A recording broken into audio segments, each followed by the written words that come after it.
Ladies and gentlemen, don't rush to hand over the keys to your heart just because someone knocked on the door. A message, a call, a "hey stranger," that isn't the green light to abandon your standards or press fast forward on your story. When a man reaches out, your first job isn't to impress, it's to assess. Recognize your value before responding to pursuit. Because if you don't know who you are, someone else will come along and try to define it for you. And when a man contacts you, it's not your cue to shrink, to stretch, or to scramble. It's your reminder to stand in truth. The truth that your worth was never placed in someone else's recognition of it. It was placed in you by God from the very beginning. Sometimes we mistake interest for intention, and in that rush we miss the deeper question: does this person even deserve a response from the version of me that's been healing, growing, and becoming? The world moves fast, but real connection doesn't operate on impulse. And when you recognize your value, you don't let a random message override your standards. You measure their words against your peace, not your loneliness. In the Bible, we are said to guard our hearts, not because they're fragile, but because they're sacred. Not everyone who calls you beautiful deserves access to what makes you so. Not every good morning text should be interpreted as a sign from God. Sometimes it's just a test to see if you'll hand over your time for free. But when you know your value, your first instinct isn't to impress, it's to observe. You begin to ask better questions. What is this person showing me about how they see me? How they see themselves? Are they adding clarity or creating confusion? Are they pursuing or are they just bored? When your worth is rooted in who God says you are, you stop craving approval from people who don't even know what to do with your presence. You stop performing, you stop chasing, you start choosing. In the Bible, we are said to be fearfully and wonderfully made, not conditionally, not occasionally, but consistently. That means whether someone is calling, texting, or ignoring, your worth remains unshaken. God didn't make you to be an option on someone else's emotional to-do list. He made you a reflection of His own image, full of power, purpose, and discernment. So before you respond, remember, responding is not just about replying with words. It's about responding from your identity. When you know what you carry, you won't just be grateful someone noticed you. You'll be grateful you've grown enough to decide whether they're even worth engaging. Value isn't proven through response. It's proven through restraint, especially when that restraint protects the future you've been praying for. There is nothing prideful about holding your standard. It's spiritual, it's wise, it's what keeps your heart from being entangled with someone who was never built to carry it in the first place. So when someone reaches out, pause, listen inward, respond from your identity, not your insecurity. That's how you move from being sought after to being truly seen. Confidence attracts clarity. Confusion is a red flag. When you stand in who you are, you naturally filter what doesn't align. You don't chase clarity from others because you already carry it within. You stop needing reassurance from people who speak in half-truths and give half-effort. Confidence becomes your compass, and anything that doesn't sit right in your spirit, that feels inconsistent or vague, becomes a sign to pause, not press forward. The problem is, too many people trade peace for attention. They hear from someone they like or someone who seems charming and immediately start interpreting inconsistency as mystery. But love isn't supposed to feel like guessing. God is not the author of confusion. So if the situation is confusing, it's not from Him. It's not holy. It's not healthy. Confidence gives you the discernment to see when someone's energy doesn't match their words, when they say the right things, but their actions are delayed, hesitant, or conveniently timed. Confidence helps you step back instead of leaning in. In the Bible, we are said to walk in the light, not in shadows. Anything that keeps you guessing, doubting, second-guessing your value, or replaying conversations just to decode them is not light. It's distraction. It's delay. And when your heart is anchored in confidence, you'll stop letting your desire for love override your need for clarity. Godly relationships bring peace, not puzzles. When someone is sure about you, you won't need to convince them to show up, to call. To be clear, their consistency will speak before their charm does. Confidence doesn't mean arrogance, it means security in your spirit. It means your heart is rooted so you don't move based on temporary validation. You see the fruit, not just the words. You notice the silence between the messages. You pay attention to how you feel after the conversation ends, not just during. And if what's being presented causes more anxiety than peace, more overthinking than joy, that is a message in itself. In the Bible, we are said to let our yes be yes and our no be no. A person of integrity, a person with genuine interest, will not leave you in limbo. They will bring clarity. They will make space for you. They won't play hot and cold. They won't disappear and return on their own terms. You won't have to explain basic respect to someone who sees your worth. But when you don't have confidence in who you are, you'll tolerate blurred lines and call it potential. You'll stay in confusion and call it working it out. Confidence changes your taste. It makes clarity attractive and confusion intolerable. It protects you from people who benefit from your uncertainty. It keeps you from reopening doors that God has already closed. It helps you to stop giving chances to patterns just because they occasionally throw you promises. Confidence lets you walk away, not because you're better. A man's contact does not equal commitment. Just because someone reached out to you doesn't mean they're ready to reach into your life with purpose. A message can come from curiosity, boredom, loneliness, or even ego, but none of those things are the same as commitment. Too often, someone says hello, and it triggers a whole story in your head. You start imagining consistency, loyalty, intention, when all that's actually happened is they sent a text. And if you're not careful, you'll attach your hope to someone who hasn't even made a decision. In the Bible, we are said to test the spirits, not just receive them. That means you are called to observe, to discern, to pause before giving access. God never asked you to hand over your heart the moment someone notices you. He asked you to guard it because it's a wellspring of life. Commitment isn't found in communication alone. It's found in continuity, in showing up through time, not just moments. Contact is easy. It takes 5 seconds to type "How are you?" and hit send. But commitment shows up in the pattern. Does he follow through? Does he remember what matters to you? Is he consistent without needing to be reminded? Because a man can contact you and still be entertaining 5 other people. He can check in on you without checking in with God about you. He can want your attention without wanting your heart. And if you don't know the difference, you'll invest in potential and call it love. In the Bible, we are said that love is patient, love is kind. Love does not boast, it is not proud, it is not self-seeking. Real love carries weight. It shows up in the details. So if a man's only offering quick moments, late-night calls, breadcrumb energy, don't mistake that for something solid. Commitment has evidence. It doesn't make you question. It doesn't ask you to prove your worth before showing effort. Sometimes, what looks like pursuit is actually a distraction. It's meant to pull your focus, delay your healing, blur your standards. And if you rush to label interest as intentionality, you'll miss what God is trying to reveal. That you were never meant to be satisfied with moments of affection. You were created for sustained presence, real covering, divine alignment, the kind that doesn't have to be chased because it's consistent by nature. A man can contact you today and forget you tomorrow. That's why your joy, your peace, your sense of value can't be tied to a phone screen or a string of messages. You're not here to chase clarity from someone who's still figuring out who they are. You're here to stand rooted in who you are and let commitment recognize and meet you there. The one who is meant for you will not make you question whether you're enough. And they certainly won't use contact as a substitute for connection.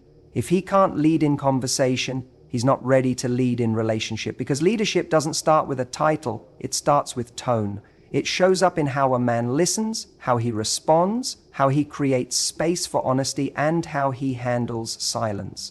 If a man can't engage you with depth, ask meaningful questions, or bring clarity through his words, then what exactly is he building? Connection without direction leads to confusion. If the conversation stays shallow, the foundation will be too. In the Bible, we are said to speak truth in love and to let our words be seasoned with grace. That means what comes out of someone's mouth reveals what's going on in their heart. So if a man is avoiding intentional topics, if he's playing it safe with surface level talk just to keep things light, that's not mystery, it's immaturity. A man who's ready for something real won't be afraid of real conversations. He'll ask about your faith, your vision, your purpose, your boundaries. He won't just flirt, he'll build. He won't just charm, he'll clarify. Leadership in conversation means taking initiative. It means he doesn't wait for you to carry the emotional weight of the dialogue. He doesn't disappear and expect you to chase him down for closure. He doesn't default to emojis and vague responses when what's needed is truth and clarity. A man who is ready for a relationship understands that communication is not optional, it's spiritual. It's how safety is established. It's how direction is confirmed. It's how trust is built or broken. In the Bible, we are said that out of the abundance of the heart, the mouth speaks. So if his words lack intention, then his heart may lack direction. Don't ignore the patterns just because the potential feels exciting. If you're the one always steering the dialogue, asking the hard questions, naming the tension, then what role is he playing? Because if he won't step up to lead in simple conversation, he's not going to magically become a spiritual leader in your life. It starts now, not later. It's not about being perfect or poetic. It's about being present and intentional. A man who is serious will ask, listen, process, and respond with clarity, not confusion. He won't treat your vulnerability like a burden. He won't joke his way out of every serious moment. He won't change the subject when you start talking about standards, purpose, or where this is going. Leadership shows up in whether he can carry a moment with maturity, whether he can hold a space for your thoughts without making you feel too much. Real leadership doesn't avoid difficult conversations, it leans into them with humility. It invites honesty, it makes room for questions, even when answers are still forming. If he's silent when he should be speaking, vague when he should be clear, passive when he should be present, that's not just poor communication, that's misalignment. And misalignment in conversation leads to misalignment in covenant. What he says and how he says it is already showing you what kind of leader he's capable of being. Desperation will make you confuse attention with intention. When your spirit is tired of waiting, when loneliness has whispered lies into your heart long enough, even the smallest sign of interest can feel like a promise. A compliment feels like commitment. A flirty message feels like pursuit. But attention without direction is deception. Not every person who notices you is meant to have access to you, and not everyone who sees your light has the capacity to carry it. In the Bible, we are said to wait on the Lord and be of good courage. That instruction wasn't just about timing, it was about posture. Because when you're desperate, you're more likely to settle. You'll lower your discernment just to feel seen. You'll open your heart before checking their fruit. You'll start creating storylines around someone who only gave you a sentence. And then when they fall short, you'll call it heartbreak when it was really a misread from the beginning. Desperation is not just an emotion, it's a filter. It clouds your judgment. It makes red flags look negotiable and blurred boundaries look romantic. It tells you that crumbs are enough if the table feels too far away, and it will always pull you into situations where your value is contingent on how much you can give, prove, fix, or forgive. But God never created you to chase clarity from people who only show up when it's convenient. He called you to be anchored, to be hidden in Him, so you don't lose yourself trying to be chosen. In the Bible, we are said that those who trust in the Lord shall not be put to shame. Trust keeps you from making choices rooted in lack. It reminds you that your worth isn't up for negotiation just because someone showed you attention. Someone can admire your strength and still not have the character to cover it. They can speak your love language and still not speak from a healed place. That's why intention matters more than attention. Intention brings consistency, vision, and peace. Attention fades when the thrill is gone. When you're grounded, you don't let a spark convince you it's a flame. You wait to see if there's fire, if there's warmth, if there's follow-through. You observe if their words carry weight or just volume. Desperation pushes you to perform. It says, make them see you. But faith says, rest in who you are. And when your spirit is aligned with truth, you won't chase energy that drains you. You won't romanticize dysfunction. You won't keep calling it a connection when it's only chaos with chemistry. Discernment grows when desperation dies. You start to notice the difference between someone who's emotionally available and someone who's emotionally inconsistent. You start to recognize when someone is reaching for you versus reaching through you to soothe their own needs. You realize that real love doesn't start in a moment, It starts in alignment, in clarity, in peace. And when you're not desperate, you won't settle for being seen. You'll wait to be chosen with intention. You don't have to audition to be loved, you just have to be aligned. Love that is true doesn't require you to shrink, to hustle for attention, or to constantly prove your worth. The moment you find yourself performing, over-explaining, or bending your boundaries just to stay in someone's life, you're no longer walking in love, you're walking in fear. Real love isn't earned through exhaustion, it's received through truth. It flows in alignment, not audition. In the Bible, we are said that perfect love casts out fear, which means if fear is driving your connection, fear of losing them, fear of not being enough, fear of speaking up, then love has already been replaced by anxiety. You don't need to impress someone into choosing you. When God is the center of your identity, you stop trying to become who they want, and you stay rooted in who you already are. Alignment isn't about changing yourself to fit into someone's preferences. It's about being whole and meeting someone else who is whole. Love isn't about auditioning for a part in someone's story. It's about walking with someone whose journey aligns with your purpose.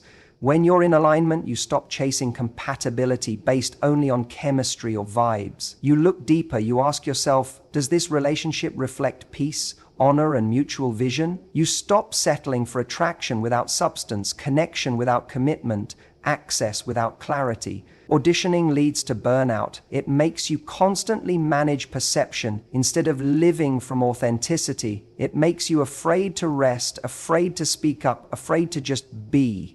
But love rooted in God never asks you to abandon your voice to keep your place. In the Bible, we are said that two cannot walk together unless they be agreed. Agreement is alignment. It's not forced, it's not manipulated, it's not performed, it flows. You begin to realize that if someone can't see your worth without you stretching yourself thin, then their vision is too small for your destiny. You don't need to become someone else to be loved. You need to be yourself to be seen clearly. Auditioning teaches you to fear rejection, but alignment teaches you to trust redirection. When you are aligned with truth, you're no longer afraid to walk away from someone who doesn't value you. You're no longer tempted to water down your standards to keep temporary company. You understand that not every almost was meant to become forever, and that clarity is a gift, even when it comes wrapped in disappointment. When God sends love, it comes with confirmation, not confusion. It comes with peace, not panic. It draws you closer to your purpose, not away from it. It honors your soul, not just your body. You were never meant to audition for what God already designed for you to carry. Alignment means standing in truth, trusting in timing, and refusing to trade your identity for temporary attention. The right love will meet you in that place, not at the end of your performance, but at the center of your authenticity.